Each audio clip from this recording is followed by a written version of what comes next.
चलिए, तो आज एक नया चैप्टर स्टार्ट करने जा रहे हैं। केमिकल थर्मोडायनेमिक्स है, थर्मोकेमिस्ट्री।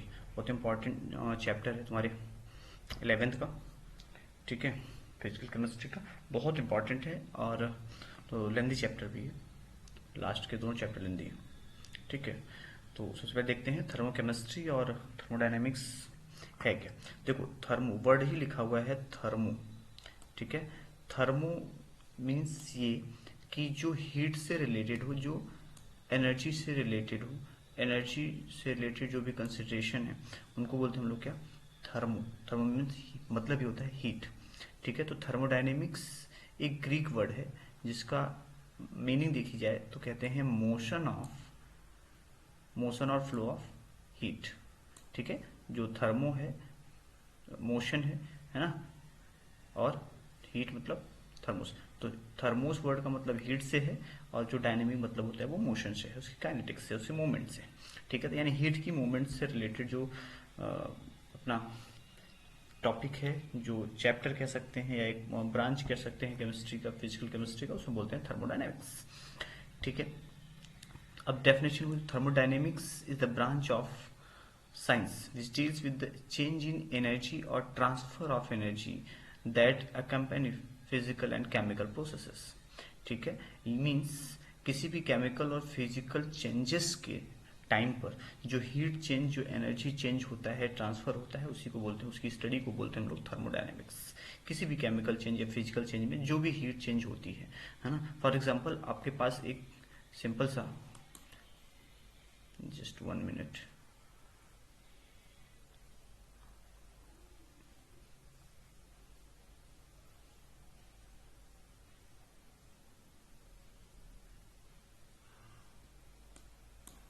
एक मिनट, इसको थोड़ा सा हमें हटाना चाहिए।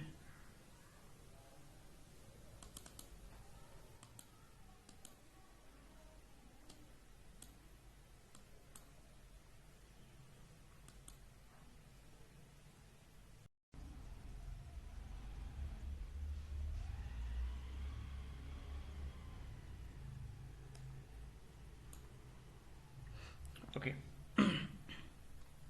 तो डिस्कस कर रहे थे, तो थर्मोडायनेमिक्स में यही डिस्कस करना हमारा। तो ये थर्मोडायनेमिक्स में हम उन सारी प्रोसेसेस में होने वाली हीट या एनर्जी चेंज की बात करते हैं जिसमें कोई केमिकल और या फिर फिजिकल प्रोसेस या चेंजेस हो रहे हों, ठीक है। अब इसमें बात आती है chemical thermodynamics. Chemical thermodynamics same thing, but केवल और केवल केमिकल चेंजेस में जो एनर्जी, केमिकल रिएक्शंस में जो एनर्जी चेंज होगी, हीट चेंज होगी, उससे रिलेटेड जो डिस्कस होगा, जो उसकी स्टडी होगी, that is called chemical thermodynamics. Means ये फिजिकल केमिस्ट्री की एक ब्रांच है जिसमें केमिकल रिएक्शंस, केमिकल प्रोसेसेस के टाइम पर होने वाले हीट चेंज या एनर्जी चेंज को डिस्कस करते हैं। दो वर्ड अलग अलग हैं, ठीक है। थर्मोडायनेमिक्स मतलब ओवरऑल, चाहे फिजिकल चेंज हो चाहे केमिकल चेंज हो, सबके लिए डिस्कस करते हैं। और एक आपका है केवल केमिकल थर्मोडायनेमिक्स, जिसमें हम केमिकल रिएक्शंस से रिलेटेड जो भी बात होगी, जो भी एनर्जी चेंज होगी, जो डिस्कशन होगा, उसको इंक्लूड करेंगे, ठीक है। अब थर्मोडायनेमिक्स में क्या प्लस पॉइंट है, क्या नहीं है, क्या एडवांटेज है इसके, क्या क्या डिस्कस हम करते हैं, तो देखो क्या क्या एरिया इंक्लूड होती है इसके अंदर। तो ये बता सकती है कि अगर दो सब्सटेंसेस एक साथ रखे गए हैं, क्या उनमें केमिकल रिएक्शंस होगी, क्या वो रिएक्ट करेंगे। पहली बात मीन्स फिजिबिलिटी को एक्सप्लेन कर सकता है, स्पॉन्टेनिटी को एक्सप्लेन कर सकता है कि अपने आप रिएक्शन होगी या नहीं होगी, होगी या नहीं होगी बता देगा, ठीक है। वो ये भी बता सकता है कि उसमें कितनी हीट चेंज यानी कितनी एनर्जी चेंज होगी उस प्रोसेस में, उस रिएक्शन में, होगी या नहीं होगी। ये केमिकल थर्मोडायनेमिक्स बात कर रहे हैं, ठीक है। फिर बता सकता है कि अगर रिएक्शन हो रही है, अगर रिएक्शन हो रही है तो किन कंडीशंस में होगी, और उस कंडीशन में इक्विलिब्रियम आएगा या नहीं आएगा, ये भी बता सकती है, ठीक है। आप थर्मोडायनेमिक्स ये बता सकती है कि एनर्जी चेंज कितना हुआ, एक स्टेट से दूसरे स्टेट में जाने में चेंज कितना हो, चेंज हो रहा है कि नहीं हो रहा है, ये बता सकता है। लेकिन ये नहीं बता सकता कि टोटल एनर्जी चेंज क्या होगा, ठीक है। Is not with the total energy of the body, ये नहीं बता सकता टोटल एनर्जी कितनी हुई, टोटल एनर्जी कितनी है बॉडी की। हाँ, ये बता सकता है कि उसमें कितना चेंज आया है, ये बात ध्यान रखिएगा कि थर्मोडायनेमिक्स ये कभी नहीं बताएगी कि टोटल एनर्जी बॉडी में यानी उस सिस्टम में कितनी है।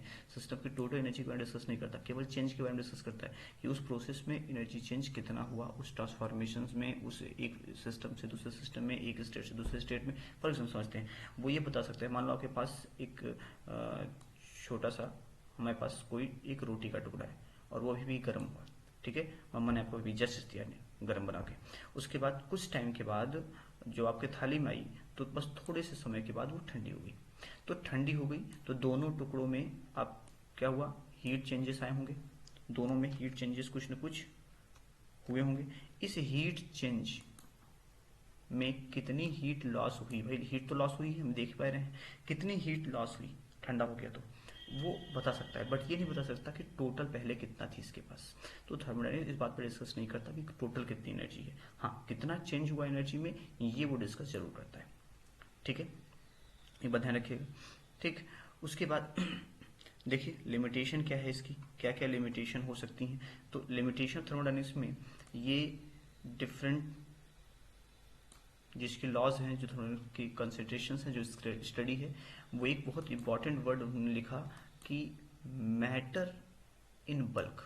ये बहुत इंपॉर्टेंट वर्ड है, मैटर इन बल्क, ठीक है। मैटर इन बल्क का मतलब है कि देखो एक बात कही जाती है कि जो H2O है, एक H2O मॉलिक्यूल आपके कपड़े को नहीं भिगो सकता। हमें पता है कि एक सिंगल H2O जो है वो कभी भी कपड़े को नहीं भिगो सकता, आपको नहीं भिगो सकता, ठीक है। क्यों? क्योंकि वो एक इंडिविजुअल है ना। उसी की बात करता है कि जब ढेर सारे H2 मॉलिक्यूल इकट्ठा हो गए तो वो आराम से अपनी प्रॉपर्टी शो कर सकता है, बॉइलिंग शो कर सकता है, वो भिगो भी सकता है, वेटिंग प्रॉपर्टी शो कर सकता है, फ्रीज हो सकता है, सब कुछ हो सकता है। यानी कि इसी तरीके से थर्मोडायनेमिक्स भी ये कहती है कि हम केवल और केवल किस पे डिस्कस करेंगे, हम डिस्कस करेंगे कि जब बल्क में कोई चीज़ हो, H2O एक H2O ना हो, ढेर सारे H2 मॉलिक्यूल हो, बल्क में हो, ढेर सारे इकट्ठे हो, तभी हम उसकी प्रॉपर्टीज को डिस्कस करते हैं। अच्छा, इन बल्क में जब किसी प्रॉपर्टी को डिस्कस किया जाता है तो उसको बोलते हैं मैक्रोस्कोपिक प्रॉपर्टी। दो वर्ड होते हैं, माइक्रो एंड मैक्रो, है ना। तो इसको बोलते हैं क्या, मैक्रोस्कोपिक प्रॉपर्टी, मतलब बड़ी प्रॉपर्टीज, ठीक है। तो ये मैक्रोस्कोपिक प्रॉपर्टी की बात करता है, न कि माइक्रो की बात करता है। एक चीज, दूसरा ये कभी नहीं बताता कि अब सब्सटेंस का इंटरनल स्ट्रक्चर क्या है, मॉलिक्यूल या एटम का इंटरनल स्ट्रक्चर क्या है, इससे इसका कोई लेना देना नहीं है, ठीक है, कोई लेना देना नहीं। थर्मोडायनेमिक्स ये बिल्कुल नहीं बताती कि उसका इंटरनल स्ट्रक्चर क्या है सब्सटेंस का, वो सिर्फ ये बल्क फिनोमेना बताती है, आउटर की बात बताती है, ठीक है।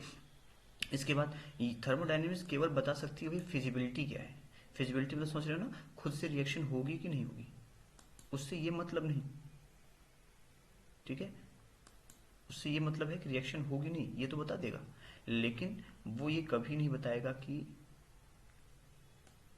द रेट ऑफ रिएक्शन, पहले बोला था ना कि स्पीड को नहीं बता सकता, ठीक है, स्पीड को बताने की कैपेसिटी इनके अंदर नहीं पाई जाती है। थर्मोडायनेमिक्स बिल्कुल डिस्कस नहीं करती इस बारे में, ठीक है। वो केवल बताती है भाई देखो हमारे पास एक सब्सटेंस है जो यहाँ पे है, ठीक है, और वो चेंज होकर के उसके हमने कंडीशंस चेंज करी, तो वो सब्सटेंस मान लो गैस में था, वो कंडेंस होकर के लिक्विड में आ गया, तो बस ये बता सकता है कि हाँ यहाँ से यहाँ तक चेंज हुआ, गैस से उस लिक्विड में आ गया, ये चेंज हुआ, बट वो किस स्पीड से हुआ ये नहीं बता पाएगा, ये नहीं बता पाएगा, है ना। ये ध्यान रखेंगे कि कभी भी ये नहीं बता पाता कि कितनी स्पीड से हुआ, क्या मैकेनिज्म है, इससे कोई लेना देना उसका नहीं है। फिर एग्जाम्पल, बहुत अच्छा एग्जाम्पल उन्होंने लिया है कि हम जानते हैं कि रिएक्शन होनी है, ऑक्सीजन और नाइट्रोजन के बीच रिएक्शन होती है, हम जानते हैं। थर्मोडायनेमिक्स बता सकता है कि हाँ रिएक्शन होगी ऑक्सीजन और हाइड्रोजन के बीच या नाइट्रोजन और ऑक्सीजन के बीच, बट रिएक्शन स्लो होगी कि फास्ट होगी, इस पर यह डिस्कस नहीं करेगी, बिल्कुल नहीं बताएगी कि रिएक्शन होगी कि नहीं होगी, ठीक है, ये बात थी। अच्छा, तो ये इतना डिस्कशन हुआ, क्या कर सकती है क्या नहीं कर सकती है, ये बातें क्लियर हो गई, ठीक है। तो क्या क्या नहीं बता पाएगी, किस स्पीड से हुई, क्या मैकेनिज्म थी, टोटल एनर्जी कितनी थी, इन बातों पर डिस्कशन थर्मोडायनेमिक्स बिल्कुल भी नहीं करती। और एक पॉइंट ये कि एक सिंगल छोटे पार्टिकल्स के लिए, छोटे पार्टिकल मतलब इंडिविजुअल पार्टिकल्स के लिए कुछ नहीं कहती, ये बल्क के लिए बात करती है, ये बल्क क्या होगी, और एटम मॉलिक्यूल का इंटरनल स्ट्रक्चर क्या है, इस पर डिस्कस नहीं करती। तो चारों पॉइंट याद रखेंगे कि पहली बात तो ये इंडिविजुअल के लिए बात नहीं करेगी, internal structure of substance atom molecule के बारे में डिस्कस नहीं करेगी, फिजिबिलिटी स्पॉन्टेनिटी को तो बता देगी बट उसके रेट को नहीं बताएगी और मैकेनिज्म को नहीं बताएगी। ठीक है, ये 4 पॉइंट आप याद रखिएगा। थर्मोडायनेमिक्स की ये लिमिटेशंस है। ठीक है, उसके बाद हैं टर्म्स। टर्म्स जो इंपॉर्टेंट है इसमें, एक है थर्मोडायनेमिक्स। थर्मोडायनेमिक्स, थर्मोडायनेमिक्स का मतलब, थर्मोडायनेमिक्स क्या, सिस्टम। थर्मोडायनेमिक्स क्या हुआ, सिस्टम। देखो हम आ गए, हमारा ध्यान कहाँ चला गया, है ना, सिस्टम।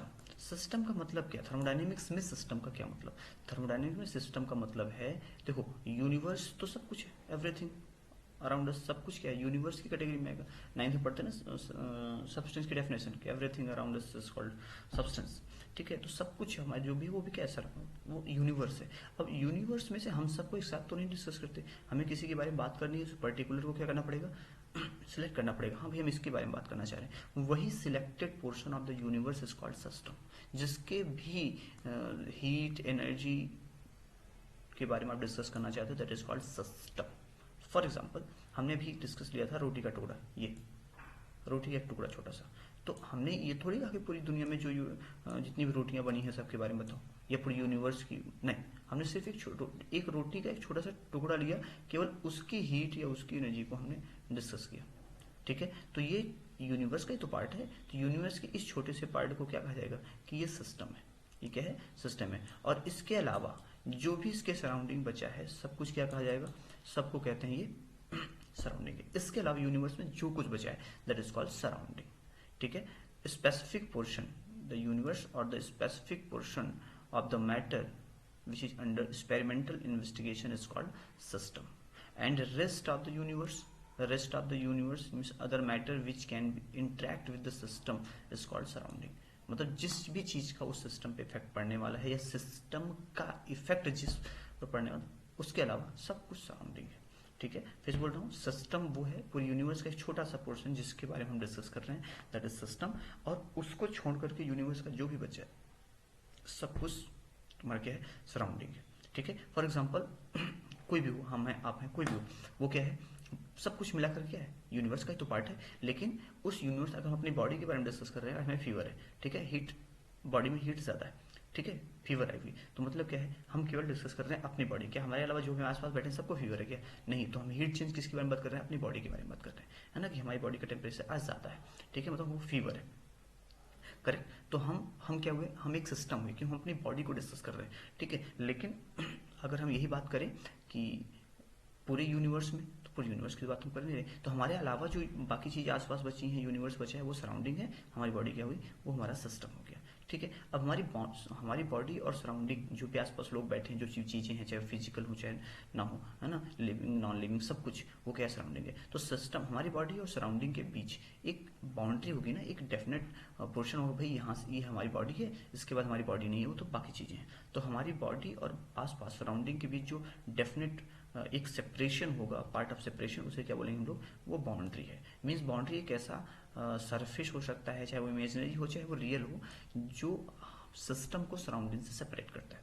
ठीक है, anything which separate the system from surrounding is called boundary. कोई भी चीजें जो आसपास से सिस्टम को डिस्कस सेपरेट करती हैं, वो हमारी क्या हो जाएंगी, बाउंड्री हो जाएंगी। अब बाउंड्री में भी रियल और इमेजिनरी, बाउंड्री क्या हो सकती है, रियल हो सकती है या इमेजिनरी हो सकती है, वो दोनों तरीके की होती हैं, है ना, रियल हो या इमेजिनरी। ठीक है, वो रिजिड है, नॉन रिजिड है, फ्लेक्सिबल है कि नहीं है।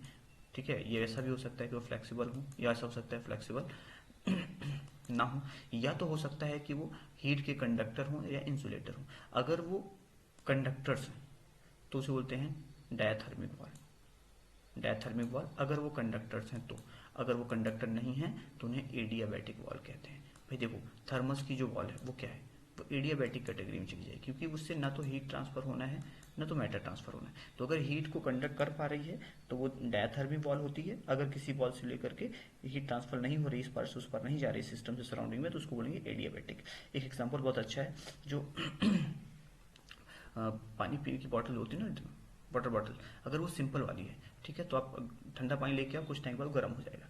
ठीक है, यही करते हैं ना स्कूल में, लेके आए क्लास में, थोड़ी देर बाद गर्म हो गया, फिर ये वाटर कूलर के पास ठंडा पानी लेके आते हैं, है ना, तो उसकी वॉल क्या है, उसकी वॉल है हीट कंडक्टर, है ना, यानी कि जो बाहर की हीट है वो उस वॉल के थ्रू कंडक्ट होकर के पानी में जाती है, जिससे पानी का टेम्परेचर क्या हो जाता है, इंक्रीज हो जाता है। तो वो क्या है, डायथर्मिक वॉल है। लेकिन अगर वही आपका अच्छा है, थोड़ा सा महंगा वाली बॉटल है, ठीक है, जैसे मिल्टन की बॉटल है, थर्मल फ्लास्क इसको कहते हैं, अब उसकी वॉल क्या है, उसकी वॉल तो ये कहती है भाई ठीक है, वो क्या है, वो आने नहीं देती। हालांकि परफेक्ट एडियाबैटिक वॉल किसी की नहीं है ना, perfect close separated system, isolated system तो है ही नहीं, ठीक है, लेकिन कुछ समय तक के लिए तो रोक सकती है, रोकती भी है, तो उसे कहते हैं एडियाबैटिक वॉल, ठीक है। एग्जाम्पल जो लिया कि रिएक्शन कैरिड ऑन बीकर्स, अगर रिएक्शन क्या है, बीकर में है, तो भाई उसकी वॉल तो कंडक्टर है ना।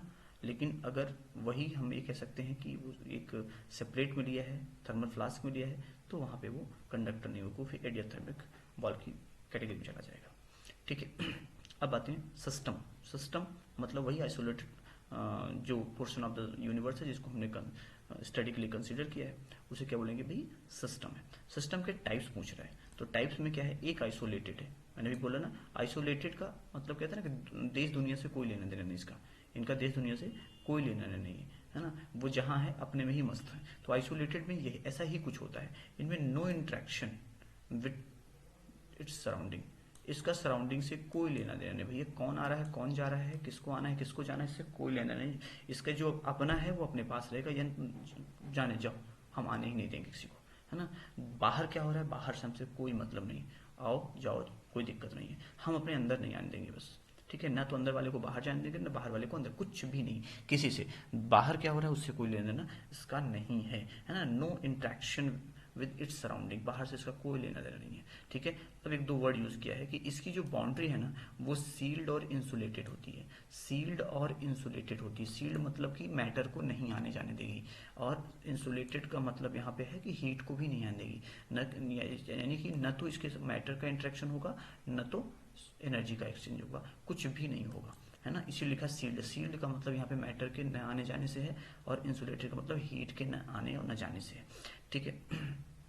फिर आता है क्लोज, इसी मैंने आपको थर्मल फ्लास्क बताया था, जो अगर मिल्टन की बॉटल होती है वो आइसोलेटेड का एक पार्ट है, बट ऐसा कोई भी सिस्टम प्रेजेंट नहीं है जो परफेक्ट इंसुलेटेड यानी परफेक्ट आइसोलेटेड सिस्टम हो, ठीक है। कुछ समय के बाद हीट लॉस होना ही होना है, ओके। अब यहाँ पे क्वेश्चन छोटा सा, आइसोलेटेड का वर्ड है, क्या यूनिवर्स एक सिस्टम है, अगर सिस्टम है तो इसका सराउंडिंग कहाँ है, तो हाँ, यूनिवर्स भी एक सिस्टम है, लेकिन एक आइसोलेटेड सिस्टम है जिसका सराउंडिंग से कोई लेना देना नहीं। याद रखिएगा, जो हमारी यूनिवर्स है वो भी एक सिस्टम है, बट कैसा है, आइसोलेटेड टाइप का है, ठीक है। इसके अलावा कुछ बचा ही नहीं, इसलिए हम अभी यही कहते हैं कि वो क्या है, वो आइसोलेटेड सिस्टम है, ठीक है। क्लोज्ड में क्या होता है, क्लोज्ड में एनर्जी और एनर्जी तो ट्रांसफर नहीं होती, सॉरी एनर्जी ट्रांसफर होती है, बट ही जो आपका मैटर है वो ट्रांसफर नहीं होता, है ना। एनर्जी तो किसी न किसी फॉर्म में जा ही सकती है ना, बट सराउंडिंग के साथ मैटर नहीं होगा, याद रखिएगा, not matter with surrounding, matter का सराउंडिंग के साथ कोई लेना देना नहीं होगा, मैटर नहीं जाएगा, ठीक है, बस हीट का ट्रांसफर होता रहेगा, ठीक है। तो सील्ड तो होती है, कह रहे हैं ना, सराउंडिंग बाउंड्री सराउंडिंग के साथ क्या होती है, सील्ड तो होती है लेकिन नॉट इंसुलेटेड, ये सील्ड तो है बट इंसुलेटेड नहीं है, इंसुलेटेड होती तो हीट भी न जाती, हीट जाती है, केवल सील्ड है कि भाई हम सील्ड रखेंगे, हम नहीं जाने देंगे, किसको नहीं जाने देंगे, नहीं जाने देंगे किसको, मैटर को नहीं जाने देंगे, बाकी चीजें जाती रहेंगी। एक एग्जांपल दिया है कि एक लिक्विड लिया और वो सील्ड ट्यूब में अपने लिक्विड वेपर के साथ कांटेक्ट में रखा गया क्लोज सिस्टम में, तो होगा क्या, धीरे धीरे जो वेपर की हीट है वो कम होती जाएगी, ठीक है, और वो भी क्या होती जाएगी, लिक्विड में चेंज होती जाएगी, ठीक है। लेकिन वेपर प्लस लिक्विड का टोटल जो अमाउंट है वो क्या होगा, हमेशा वो कांस्टेंट रहेगा, उसमें कोई चेंजेस नहीं आने वाले, ठीक है।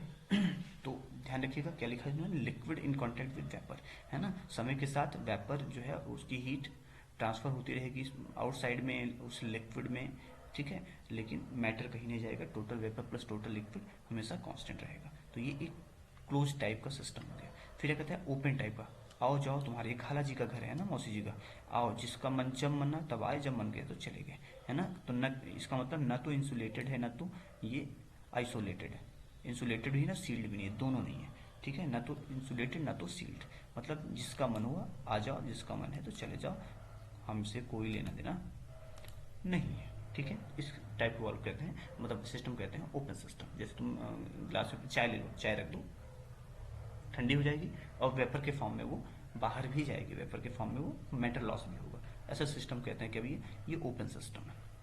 ठीक है, अब आते हैं होमोजीनियस हेड। एनसीईआरटी में इसका मेंशन नहीं है, तो फिर भी देख लो, इक्विलिब्रियम में इस वर्ड का यूज किया गया है। होमोजीनियस सिस्टम और हेट्रोजीनियस सिस्टम। देखो पहले इस बात को समझते हैं, फेज क्या चीज है। फेज कह सकते हैं, जैसे मान लो हमने रख दिया सॉलिड और लिक्विड, आइस और वाटर, दोनों के बीच फिजिकल बाउंड्री है, एक आइस है एक वाटर है, एक फिजिकल बाउंड्री है उनके बीच। ठीक है, हम आइडेंटिफाई कर सकते हैं कि पूरे में से कितना सॉलिड है कितना लिक्विड में है।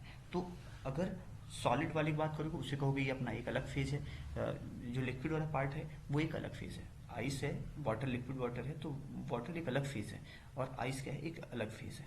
ठीक है, क्योंकि उसमें फिजिकली उसमें डिफरेंस है।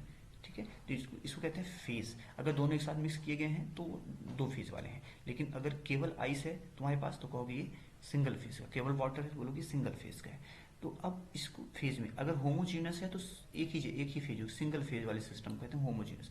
जैसे केवल आइस आइस है तो होमोजीनस मिक्सर है। ठीक है, homogeneous when completely uniform through out the system, uniform through out the system, कोई डिफरेंस नहीं, एक पार्ट का दूसरे पार्ट से कोई डिफरेंस नहीं होता है ना। वो कह रहा है कि made up of single phase, केवल एक फेज से मिलकर बना हुआ है। Example pure single solid, pure liquid या गैस, मिक्सचर ऑफ गैसेस, आप डिफरेंस नहीं कर सकते सभी गैसों के बीच, है ना। और ट्रू सॉल्यूशन से शरबत बनाते हो, ये सब किसके हैं, होमोजीनियस सिस्टम के एग्जांपल्स हैं। ठीक है, क्या क्या था, सिंगल फेज में pure liquid, pure solid, pure gas. हाँ, गैसेस का मिक्सचर भी हो सकता है, क्योंकि गैसेस के मिक्सचर में हम इंडिविजुअल गैसेस को आइडेंटिफाई नहीं कर पाते, सबकी प्रॉपर्टी ऐसी होती है, सभी सिंगल फेज में है। और ट्रू सॉल्यूशन, अब शरबत बन गया तो चीनी और पानी को अलग अलग नहीं कर सकते आप। ठीक है, हम पानी को देख पा रहे हैं बट चीनी को नहीं देख पा रहे, चीनी क्योंकि वो उसी में डिजॉल्व होकर उसी की फेज को अडॉप्ट कर लिया। ठीक है, उसी की स्टेट को अडॉप्ट कर लिया, करेक्ट। तो इस तरीके से बोलता है उसको होमोजीनियस मिक्सचर। हेट्रोजीनियस में क्या हुआ, अगर हमने आइस और लिक्विड को एक साथ रख दिया, ठीक है, ये यूनिफॉर्म नहीं होता, not uniform through out the system, ये यूनिफॉर्म नहीं है, पूरा यूनिफॉर्म नहीं है, इसमें एक से ज़्यादा फेजेस एग्जिस्ट करती हैं, एक से ज़्यादा फेजेस एग्जिस्ट करती हैं, ये ध्यान रखिए, एक से ज़्यादा। फॉर एग्जांपल आइस, आइस को वाटर के साथ कांटेक्ट किया, है ना, दो या दो से अधिक इमिसिबल लिक्विड्स को हमने एक साथ रख दिया, इनसॉल्युबल सॉलिड को उनके लिक्विड के साथ कर दिया, है ना, एक लिक्विड को वेपर के साथ कांटेक्ट में रखा, तो ये अलग अलग फेजेस हैं, है ना। बहुत अच्छा एग्जांपल है कि हमने बोला कि आइस को वाटर के साथ रख दो, है ना, और वाटर को वेपर के साथ रख दो, आइस को वेपर के साथ रख दो, ठीक है, ऑयल और वाटर के साथ रख दो, इमिसिबल है। तो ये सब क्या है, ये सब हेट्रोजीनस है, क्योंकि हम डिफरेंस कर पाएंगे, हाँ ये सॉलिड है या लिक्विड है ना, देख करके टच करके कैसे भी हम डिफरेंस कर पा रहे हैं। इसका मतलब एक से ज्यादा फेजेस है, एक से ज्यादा फेजेस मतलब क्या है, हेट्रोजीनस का एग्जाम्पल है। ठीक है, आगे चलते हैं, थर्मोडायनेमिक प्रॉपर्टीज। थर्मोडायनेमिक प्रॉपर्टीज में हम बात करते हैं उन प्रॉपर्टीज की जिससे जिन जिन बातों को हम डिस्कस करते हैं किसी थर्मोडायनेमिक सिस्टम की, जिन चीज़ों पर हम डिस्कस करते हैं। ठीक है, चल देखते हैं, अगर कोई थर्मोडायनेमिक सिस्टम, मान लो अपनी बॉडी का एग्जांपल हमने लिया था, हमने अपनी बॉडी में क्या क्या डिस्कस करना चाहते हैं, किन किन प्रॉपर्टी पर डिस्कस करना चाहते हैं, that is called thermodynamic properties. ठीक है, हम किसी थर्मोडायनेमिक सिस्टम में जो भी बातें डिस्कस करना चाहते हैं, जो भी देखना चाहते हैं, जिन भी बारे में, चाहे वो टेम्परेचर हो, प्रेशर हो, वॉल्यूम हो, मास हो, जो भी डिस्कस करना चाह रहे हैं, that are called thermodynamic properties. ठीक है, सिस्टम की प्रॉपर्टी मीन थर्मोडायनेमिक प्रॉपर्टीज, यही आपकी मैक्रोस्कोपिक प्रॉपर्टीज भी हैं। राइट, चलते हैं, ये दो तरीके की होती हैं, इंटेंसिव एंड एक्सटेंसिव। इंटेंसिव मतलब इंटेंसिव, नहीं मैटर करता कि क्या है, साइज क्या है, शेप क्या है, अमाउंट ऑफ मास कितना है, कितना अमाउंट है, कोई मैटर नहीं करता किसी भी चीज से, ऐसे प्रॉपर्टीज को इंटेंसिव प्रॉपर्टी कहते हैं। ठीक है, फॉर एग्जांपल देखो, प्रेशर, प्रेशर, अब एक रूम है आपके पास, ठीक है, आपके पास एक रूम है, इस तरीके से एक रूम है, और आपने इस रूम में क्या किया कि यहाँ से दो पार्ट कर दिए, दो पार्टीशन कर दिए। ठीक है, तो क्या प्रेशर यहाँ का और यहाँ का एटमॉस्फेरिक प्रेशर डिफरेंट हो जाएगा क्या, नहीं होगा। ठीक है, तो अब ये मैटर नहीं करता कि रूम छोटा है रूम बड़ा है, एटमॉस्फेरिक प्रेशर जो भी है 1 एटमॉस्फेयर है तो वो वही रहेगा, 1 atm तो 1 atm, करेक्ट। प्रेशर में कोई डिफरेंस नहीं आएगा। टेम्परेचर, क्या रूम आधा कर देने से टेम्परेचर बढ़ जाएगा क्या, रूम टेम्परेचर 27-25 डिग्री से जो भी लेते हैं हम लोग 27, क्या वो रही रहेगा, कुछ और हो जाएगा क्या, नहीं, टेम्परेचर भी क्या रहेगा, वही रहेगा। डेंसिटी, नहीं चेंज होगी, डेंसिटी भी चेंज नहीं होगी, मास पे डिपेंड नहीं करती, अमाउंट पे डिपेंड नहीं करती, साइज पे डिपेंड नहीं करेगी, है ना। ध्यान रखिए हम बात कर रहे हैं स्पेसिफिक, है ना। स्पेसिफिक हीट, हीट देखो हीट एक एक्सटेंसिव प्रॉपर्टी है, लेकिन स्पेसिफिक वर्ड लग गया पर्टिकुलर अमाउंट के लिए तो ये क्या हुआ, ये इंटेंसिव हो गई। Surface tension, refractive index, viscosity, melting point, boiling point, volume पर मोल, वॉल्यूम नहीं है इंटेंसिव बट वॉल्यूम पर मोल क्या है, स्पेसिफिक वॉल्यूम क्या है, वो इंटेंसिव प्रॉपर्टी है। कंसेंट्रेशन, ये सब इंटेंसिव प्रॉपर्टीज के एग्जाम्पल्स है ना। Pressure, temperature, density, specific heat, surface specific आपका surface tension, refractive index, viscosity, melting, boiling, है ना, ये सब कुछ वॉल्यूम पर मोल, कंसंट्रेशन, ये सारी चीज़ें क्या है, इंटेंसिव प्रॉपर्टी के एग्जांपल्स। ठीक, फिर आती है एक्सटेंसिव प्रॉपर्टी। प्रॉपर्टीज जिस चीज़ का अमाउंट डिपेंड करता है कि आपने मैटर की क्वांटिटी कितनी ली है, मैटर की क्या क्वांटिटी आपने ली है, कितना साइज है, क्या शेप है, कितना अमाउंट है, इन सब चीज़ों पर डिपेंड करती है, इसको बोलते हैं एक्सटेंसिव प्रॉपर्टी। ठीक है, अब देख दो जितनी भी एक्सटेंसिव प्रॉपर्टीज हैं आप उनको ऐड कर सकते हो। ठीक है, ऐड कर सकते हो, इंटेंसिव नहीं। Extensive properties is an additive properties. ठीक है, यानी कि मान लो कि हमने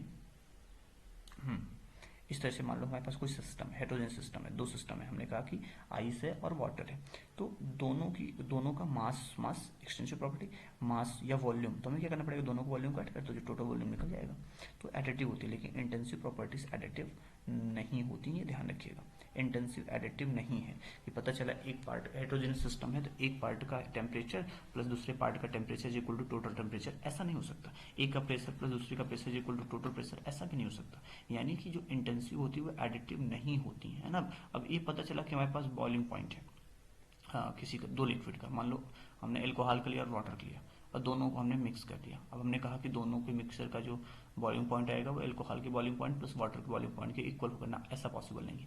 तो इंटेंसिव एडिटिव नहीं, ऐड करके टोटल वैल्यू नहीं निकाल सकते आप, लेकिन एक्सटेंसिव में निकाला जा सकता है।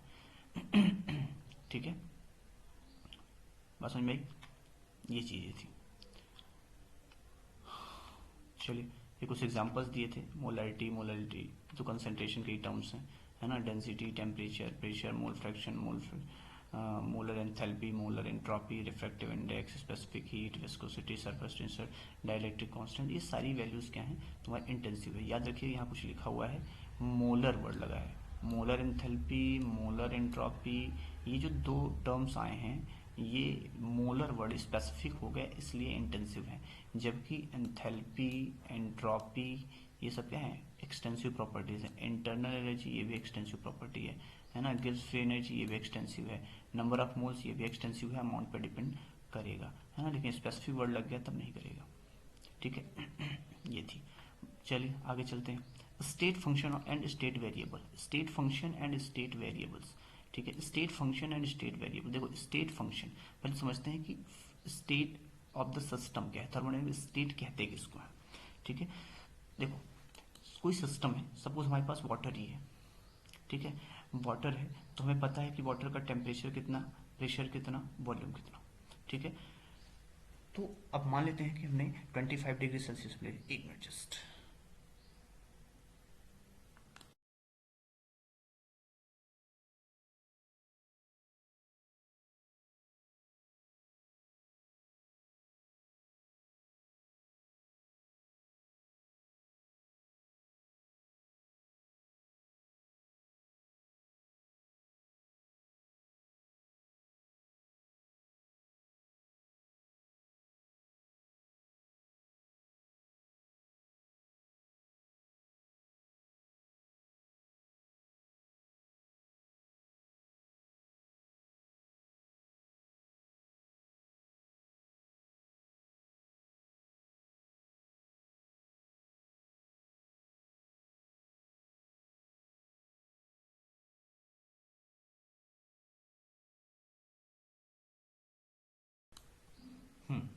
देखिए एक एग्जांपल लेते हैं।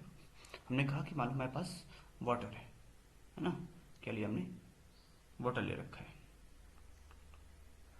ठीक है, वाटर कितना ले रखा है, एक मिनट, मालूम हमने वाटर लिया, हमें पता है कि वाटर का जो टेम्परेचर मान लेते हैं 25 डिग्री सेल्सियस पे लिया है, प्रेशर एटमॉस्फेयर है तो 1 atm ही होगा, है ना, और जो वॉल्यूम है सपोज हमने लिया है कि 1 लीटर।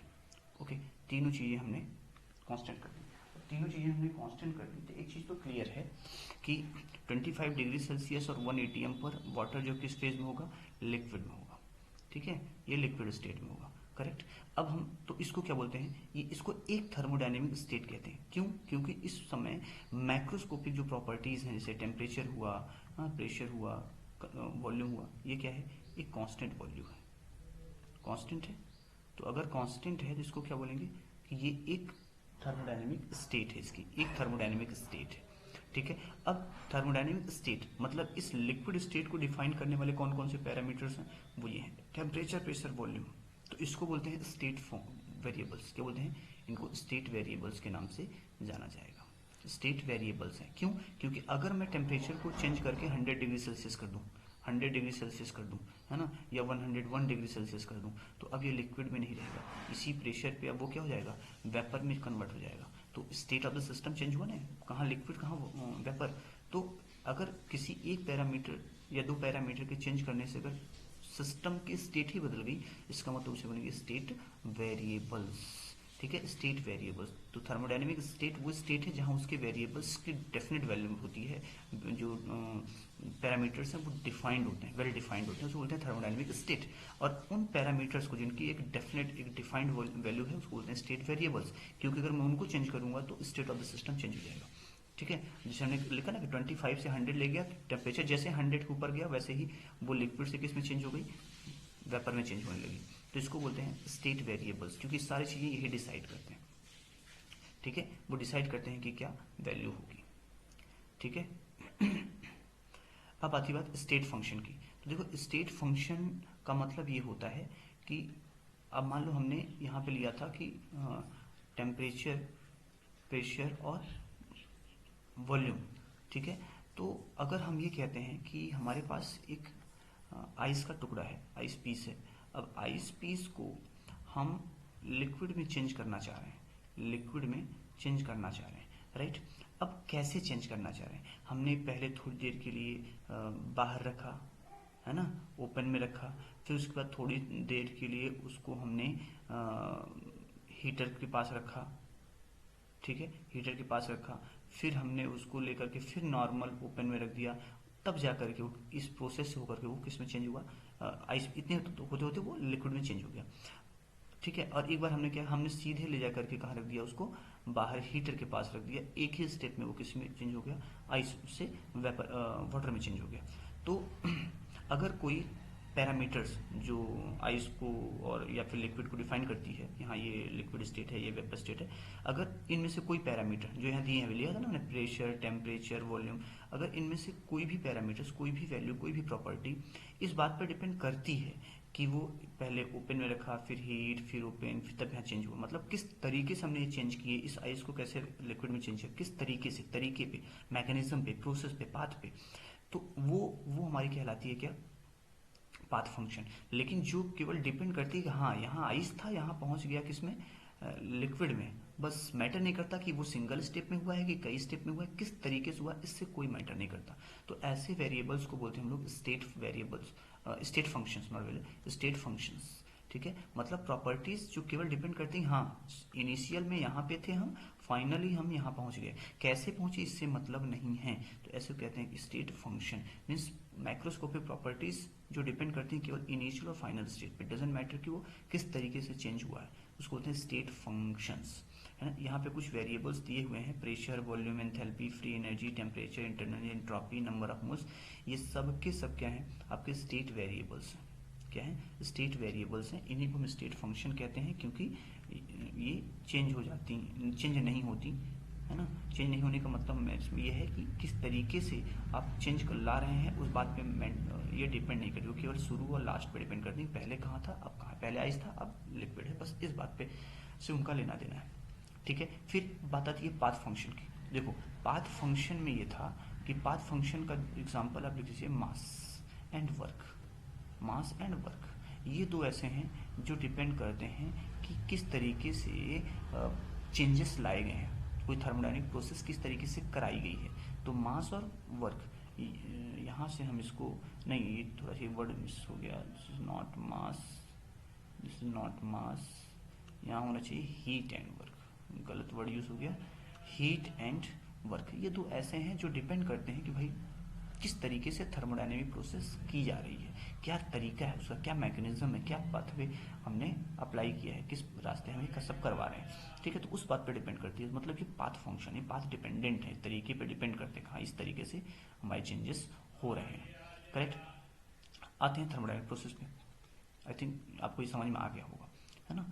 थर्मोडायनेमिक प्रोसेसेस यानी कि जब कोई थर्मोडायनेमिक सिस्टम एक स्टेट से दूसरे स्टेट में चेंज होता है ना, किसी प्रोसेस के थ्रू, तो उस प्रोसेस को ही कहा जाता है थर्मोडायनेमिक प्रोसेसेस। क्या चेंज, कौन सा वेरिएबल चेंज किया उस बात पर डिपेंड करता है सब कुछ। जैसे देखो आइसोथर्मल प्रोसेस, आइसो मतलब सेम सेम, थर्मल मतलब टेम्परेचर, यानी कोई चेंज जब टेम्परेचर कांस्टेंट हो। A process term isothermal if temperature remains fixed, temperature ना चेंज हो, आप कुछ और चेंज करा लीजिए, है ना, प्रेशर चेंज करा लीजिए, वॉल्यूम चेंज करा लीजिए, मोल्स चेंज करा लीजिए, कुछ भी चेंज करा करके आप एक सिस्टम को दूसरे सिस्टम, आइस को लिक्विड में, लिक्विड टू वेपर में, ऐसा कोई भी चेंज करा लीजिए बट टेम्परेचर कांस्टेंट रखिएगा, तो उसको कहते हैं भैया ये आइसोथर्मल प्रोसेस है। आइसोथर्मल प्रोसेस में टेम्परेचर चेंज हमेशा जीरो होता है, यानी हीट में कोई चेंज नहीं होता, ये पॉइंट आप याद कर लीजिए, हीट में कोई भी चेंजेस नहीं होते हैं, हमें ये माइंड में रखना पड़ेगा कि इसमें हीट में कोई भी किसी भी प्रकार का कोई भी चेंज नहीं होता है, तभी हम उसको बोलते हैं भैया ये क्या है, ये आइसोथर्मल प्रोसेस है। आइसोथर्मल प्रोसेस मतलब नो हीट चेंज, किसी भी टाइप का कोई भी हीट चेंज नहीं होने पाएगा, ठीक है, तो उसे बोलेंगे भाई आइसोथर्मल है, ठीक है। फिर आता है एक एडियाबैटिक। एडियाबैटिक का मतलब ये है कि उसमें, एडियाबैटिक में क्या है, if the process is carried out under such condition that no exchange of heat takes place between the system and surrounding, तो उसे प्रोसेस बोलते हैं एडियाबैटिक। हमने वॉल में पढ़ा था ना, एडियाबैटिक वॉल, एडियाबैटिक वॉल मतलब यहाँ पे हीट चेंज नहीं होगा, हीट चेंज नहीं होगा, किसी भी तरीके से सिस्टम सराउंडिंग में हीट चेंज नहीं होगा, ये ध्यान रखिए। यहाँ तक डेल्टा क्यू जीरो होता है, यहाँ डेल्टा क्यू जीरो होता है, वहाँ हमने बोला था टी जीरो होता है, यहाँ के लिखते हैं, यहाँ कहते हैं क्यू जीरो है, क्यू क्या है, जीरो है। अब ऐसा कैसे हो सकता है, ठीक है, याद रखिएगा कि एडियाबैटिक में टेम्परेचर चेंज होता है, ये ध्यान रखिएगा, थर्मस फ्लास्क है ना, in adiabatic process temperature of system बदलता है, इसमें कोई दिक्कत नहीं है, वो हमेशा क्या होता है, बदलता रहता है, लेकिन हीट चेंज जीरो होती है, ठीक है। ये इंसुलेटेड का एग्जांपल क्या है ना, इंसुलेटेड कंटेनर इसका बहुत अच्छा एग्जांपल, थर्मल फ्लास्क, ठीक है। तो टेम्परेचर वेरी कर सकता है लेकिन क्यों वेरी नहीं करेगा, हीट टोटल उसकी क्या होगी वो कांस्टेंट रहेगी। फिर आता है आइसोबारिक प्रोसेस। आइसोबारिक प्रोसेस में हम आइसोबारिक मतलब आइसो मतलब सेम, बारिक मतलब यहाँ पे प्रेशर से है ना, तो अगर प्रेशर कांस्टेंट हो, remains constant through the system, तो उसको बोलते हैं भैया ये क्या है, ये हमारा आइसोबारिक है, इसमें डेल्टा पी जीरो होता है, पी में कोई चेंजेस नहीं होता। आइसोकोरिक, कोरिक का मतलब यहाँ आइसो मतलब सेम, कोरिक मतलब वॉल्यूम, है ना, volume remains constant through the change, delta V is equal to zero, तो इसको बोलते हैं आइसोकोरिक प्रोसेस, ठीक है। साइक्लिक प्रोसेस मतलब इनिशियल और फाइनल सेम स्टेप है ना, कई सारे चेंज हुआ, चेंज होता गया, एक ए से बी, बी से सी, सी से डी, लेकिन लास्ट में फिर से ए पर आ गया। इनिशियल और फाइनल स्टेट अगर सेम है तो उसको बोलते हैं साइक्लिक। फॉर एग्जांपल देखो, मान लो हमारे पास ये था, हम यहाँ थे ए पे, है ना, यहाँ से हम गए यहाँ, फिर यहाँ से कहाँ आए यहाँ, फिर कहाँ आए यहाँ, फिर कहाँ आए यहाँ, लेकिन लास्ट में कहाँ पहुँच गए, इसी पे, ठीक है। यानी हम ए से गए बी पर, बी से गए सी पर, सी से गए डी पर, और डी से गए ई पर, और ई से वापस कहाँ गए ए पे, तो पूरा साइक्लिक हुआ कि नहीं हुआ, साइक्लिक प्रोसेस है, टोटली साइक्लिक प्रोसेस है, ठीक है। तो इसको बोलते हैं भाई साइक्लिक प्रोसेस, ठीक है। अब साइक्लिक प्रोसेस बहुत अच्छी पहचान ये है कि इंटरनल एनर्जी देखो,